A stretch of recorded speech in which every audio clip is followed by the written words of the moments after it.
on the night team a town hall meeting tonight with Racing Louisville season ticket holders. The club is trying to move forward after a scathing report found systemic sexual abuse in the club and throughout the National Women's Soccer League. Both owner John Neace and President James O'Connor attended tonight's meeting. Fans have been critical of both men, even calling for O'Connor to be fired. WHAS 11's Tyler Griever and photojournalist Ian Hardwitt were there as they took questions from the community.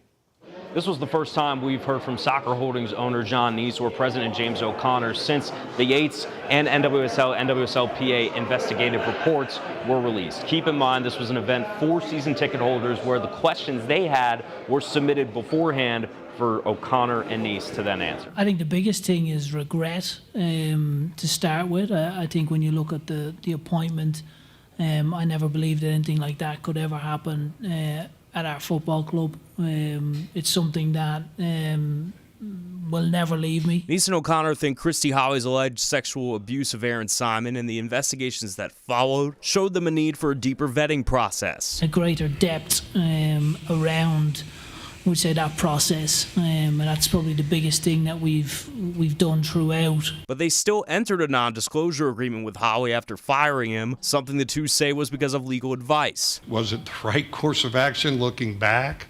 No, right? Did we do what we were advised to do at the time?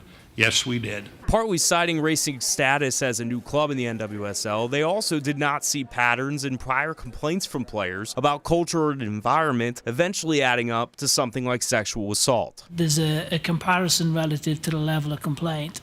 When the three players had come and complained, there were multiple topics that were discussed. Not one of those topics had anything to do with anything similar to the issue of why he ended up being fired. One thing we have certainly learned from this is that we may need to be more proactive on certain issues as we proceed and progress. Some supporters left unimpressed with the overall answers. I walked in about the same, or I'm walking out probably the same way that I walked in, which is to say sufficiently whelmed in the sense that I already walked in pretty underwhelmed to begin with. You didn't supply the answers. You supplied us with, I've chatted with a PR person who's told me how I should best answer these questions. Tyler Griever, WHAS 11 on your side. Some of the meeting there tonight. Also coming up here, Tyler investigated the fallout of the Yates report, diving deeper into the abuse allegations against Racing Louisville's former head coach. Former and current players step up and tell their stories, from feeling grateful to being on the team to suffering in silence. You can watch WHAS 11's special investigation, Failed to Protect, streaming now on the WHAS 11 Plus app.